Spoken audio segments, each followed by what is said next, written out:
الرحمن الرحیم کی تفسیر۔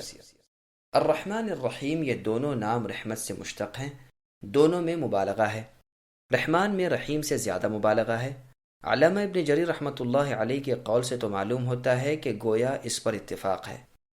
بعض سلف کی تفسیروں سے یہ بھی معلوم ہوتا ہے کہ عیسیٰ علیہ السلام کا قول بھی اسی معنی کا پہلے گزر چکا ہے کہ رحمان سے مراد دنیا اور آخرت میں رحم کرنے والے، اور رحیم سے مراد آخرت میں رحم کرنے والے ہیں۔ بعض لوگ کہتے ہیں کہ رحمان مشتق نہیں۔ اگر یہ اس طرح ہوتا تو مرحوم کے ساتھ نہ ملتا، حالانکہ قرآن میں ہے بالمؤمنین رحیما۔ مبرد کہتے ہیں کہ رحمان عبرانی نام ہے، عربی نہیں۔ ابو اسحاق زجاج معانی القرآن میں لکھتے ہیں کہ احمد ابن یحییٰ کا قول ہے کہ رحیم عربی لفظ ہے اور رحمان عبرانی ہے، دونوں کو جمع کر دیا گیا ہے۔ لیکن ابو اسحاق رحمۃ اللہ علیہ فرماتے ہیں کہ اس قول کی طرف دل مائل نہیں ہوتا۔ قرطبی اس لفظ کے مشتق ہونے کی یہ دلیل لائے ہیں کہ ترمذی کی صحیح حدیث میں رسول صلی اللہ علیہ وسلم فرماتے ہیں، اللہ تعالیٰ کا فرمان ہے کہ میں رحمان ہوں، میں نے رحم کو پیدا کیا اور اپنے ناموں میں سے ہی اس کا نام مشتق کیا، اس کے ملانے والے کو میں ملاؤں گا اور اس کے توڑنے والے کو میں کاٹ دوں گا۔ اب اس صریح حدیث کے ہوتے ہوئے مخالفت اور انکار کرنے کی کوئی گنجائش نہیں۔ رہا کفار عرب کا اس نام سے انکار کرنا، یہ محض ان کی جہالت کا ایک کرشمہ تھا۔ قرطبی کہتے ہیں کہ رحمان اور رحیم کے ایک ہی معنی ہیں، جیسے ندمان اور ندیم۔ ابو عبید رحمۃ اللہ علیہ کا یہی قول ہے۔ ایک قول یہ بھی ہے کہ فعلان فعیل کی طرح نہیں، فعلان میں مبالغہ ضرور ہوتا ہے، جیسے غضبان اسی شخص کو کہہ سکتے ہیں جو بہت زیادہ غصے والا ہو، اور فعیل کبھی فاعل اور کبھی مفعول کے لیے بھی آتا ہے جو مبالغے سے خالی ہوتا ہے۔ ابو علی فارسی رحمۃ اللہ علیہ کہتے ہیں کہ رحمان عام اسم ہے جو ہر قسم کی رحمتوں کو شامل ہے اور صرف اللہ تعالیٰ کے ساتھ مخصوص ہے، اور رحیم باعتبار مؤمنوں کے ہے۔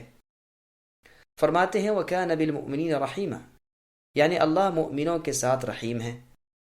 ابن عباس رضی اللہ عنہما فرماتے ہیں یہ دونوں نام رحمت و رحم والے ہیں، ایک میں دوسرے سے زیادہ رحمت و رحم ہے۔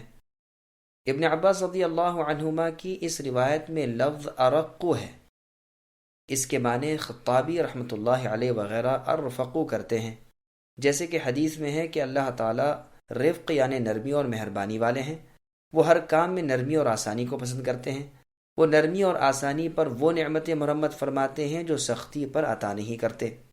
ابن مبارک رحمۃ اللہ علیہ فرماتے ہیں رحمان اسے کہتے ہیں کہ جب اس سے جو مانگا جائے عطا فرمائے، اور رحیم وہ ہے کہ جب اس سے نہ مانگا جائے وہ غضبناک ہو۔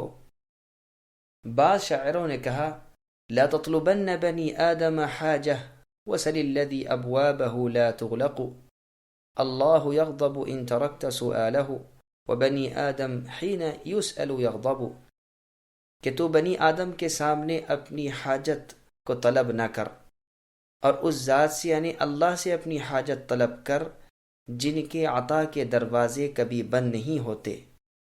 اللہ تعالیٰ اگر تو اللہ سے نہ مانگے تو ناراض ہو جاتے ہیں، اور بنی آدم سے جب تو مانگے تو وہ بگڑتا ہے۔ ارزمی فرماتے ہیں کہ رحمان کے معنی تمام مخلوق پر رحم کرنے والے، اور رحیم کے معنی مؤمنوں پر رحم کرنے والے ہیں۔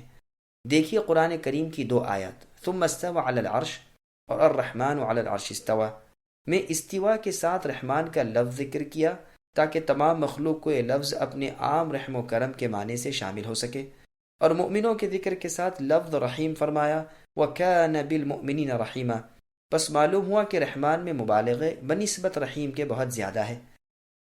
رحمان یہ نام بھی اللہ تعالیٰ کے ساتھ مخصوص ہے، اس کے سوا دوسرے کا نام نہیں، جیسے کہ فرمان الہی ہے کہ اللہ کو پکارو یا رحمان کو، جس نام سے چاہو اللہ کو پکارو، اللہ کے بہت اچھے اچھے نام ہیں۔ ایک اور آیت میں ہے وَاسْأَلْ مَنْ أَرْسَلْنَا إِلَىٰ آخِرِ الْآیَةِ، یعنی اپنے سے پہلے کے رسولوں کو پوچھ لو کیا ان کے لیے رحمان کے سوا کوئی اور معبود تھا جس کی عبادت وہ کرتے ہوں۔ جب مسیلمہ کذاب نے بڑے بڑے دعوے کرنے شروع کیے اور اپنا نام رحمان الیمامہ رکھا تو پروردگار نے اسے بے انتہا رسوا اور برباد کیا، اور جھوٹ اور کذب کے ساتھ وہ مشہور ہو گیا۔ آج اسے مسیلمہ کذاب کہا جاتا ہے، اور ہر جھوٹے دعوے دار کو اس کے ساتھ تشبیہ دی جاتی ہے۔ ہر دیہاتی اور ہر شہری، ہر کچے پکے گھر والا اسے بخوبی جانتا ہے۔ بعض کہتے ہیں کہ رحیم میں رحمان سے زیادہ مبالغہ ہے، اس لیے کہ اس لفظ کے ساتھ اگلے لفظ کی تاکید کی گئی ہے، اور تاکید بھی نسبت اس کے کہ جس کی تاکید کی جائے زیادہ قوی ہوتی ہے۔ اس کا جواب یہ ہے کہ یہاں تاکید ہے ہی نہیں، بلکہ یہ تو صفت ہے، اور صفت میں یہ قاعدہ نہیں، پس اللہ تعالیٰ کا نام لیا گیا، اس نام میں بھی اس کا کوئی شریک نہیں، اور اللہ کی صفت سب سے پہلے رحمان بیان کی گئی کہ یہ نام رکھنا بھی دوسروں کو ممنوع ہے، جیسے فرما دیا کہ اللہ کو رحمان کہہ کر پکارو، جس نام سے چاہو پکارو، اللہ کے لیے اسماء حسنی بہت سارے ہیں۔ مسیلمہ نے تو یہ بدترین جرت کی، لیکن برباد ہوا، اور اس کے گمراہ ساتھیوں کے سوا اس کی یہ بات اوروں پر نہ چل سکی۔ رحیم کے وصف کے ساتھ اللہ تعالیٰ نے دوسروں کو بھی موصوف کیا ہے۔ فرماتے ہیں لَقَدْ جَاءَكُمْ إِلَى آخر الآیہ۔ اس آیت میں اپنے نبی محمد صلی اللہ علیہ وسلم کو رحیم کہا، اسی طرح اپنے بعض ناموں سے دوسروں کو بھی اللہ نے یاد کیا، جیسے کہ آیت اِنَّا خَلَقْنَا الْإِنسَانَ میں انسان کو سمیع اور بصیر کہا ہے۔ حاصل یہ ہے کہ اللہ تعالیٰ کے بعض نام تو ایسے ہیں کہ دوسروں پر بھی دوسرے معنی میں ان کا اطلاق ہو سکتا ہے، اور بعض ایسے ہیں کہ نہیں ہو سکتا، جیسے اللہ اور رحمان اور خالق اور رزاق وغیرہ۔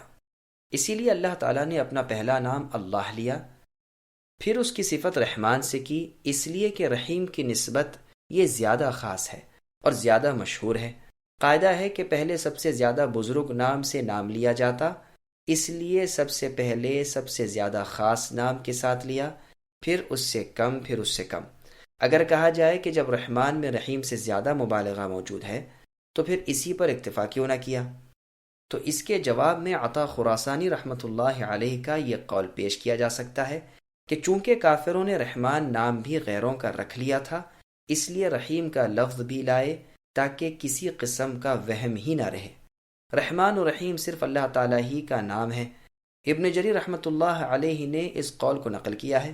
بعض لوگ کہتے ہیں کہ جاہلیت کے زمانے کے عرب رحمان سے واقف ہی نہ تھے، یہاں تک کہ اللہ تعالیٰ نے قرآن پاک کی آیت قُلِ ادْعُوا اللَّهَ أَوِ ادْعُوا الرَّحْمَٰنَ نازل فرما کر ان کی تردید کی۔ کفار قریش نے حدیبیہ والے سال بھی جب رسول اللہ صلی اللہ علیہ وسلم نے علی رضی اللہ عنہ سے فرمایا تھا کہ بسم اللہ الرحمن الرحیم لکھو، کہا تھا کہ ہم رحمان اور رحیم کو نہیں جانتے۔ بخاری میں یہ روایت موجود ہے۔ بعض روایات میں ہے کہ انہوں نے کہا تھا کہ ہم رحمان یمامہ کو جانتے ہیں، کسی اور رحمان کو نہیں جانتے۔ اسی طرح اور جگہ قرآن کریم میں ہے وَإِذَا قِيلَ لَهُمُ اسْجُدُوا لِلرَّحْمَٰنِ إِلَى آخر الآیہ، یعنی جب ان کفار و مشرکین سے کہا جاتا ہے کہ رحمان کے سامنے سجدہ کرو تو وہ وحشت کرنے لگتے ہیں اور جواب دیتے ہیں کہ رحمان کون ہے جسے ہم تمہارے قول کی وجہ سے اے محمد صلی اللہ علیہ وسلم سجدہ کریں۔ ان سب کا صحیح مطلب یہ ہے کہ بدکار لوگ صرف عناد اور تکبر، سرکشی اور دشمنی کی بنا پر رحمان کا انکار کرتے تھے، نہ کہ وہ اس نام سے ناآشنا تھے، اس لیے کہ جاہلیت کے زمانے کے پرانے اشعار میں بھی اللہ تعالیٰ کا نام رحیم موجود ہے، جو انہی شاعروں کے شعر ہیں۔ سلامہ کے شعر اور دیگر اشعار ملاحظہ ہوں۔ عبداللہ بن عباس رضی اللہ عنہما سے تفسیر ابن جریر میں ہے کہ رحمان فعلان کے وزن پر رحمت سے ماخوذ ہے اور کلام عرب میں سے ہے۔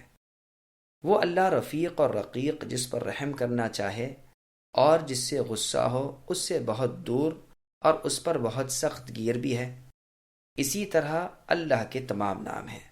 حسن رحمہ اللہ فرماتے ہیں کہ رحمان کا نام دوسروں کے لیے منع ہے کیونکہ خود اللہ تعالیٰ کا نام ہے، لوگوں کو اس نام پر کوئی حق نہیں۔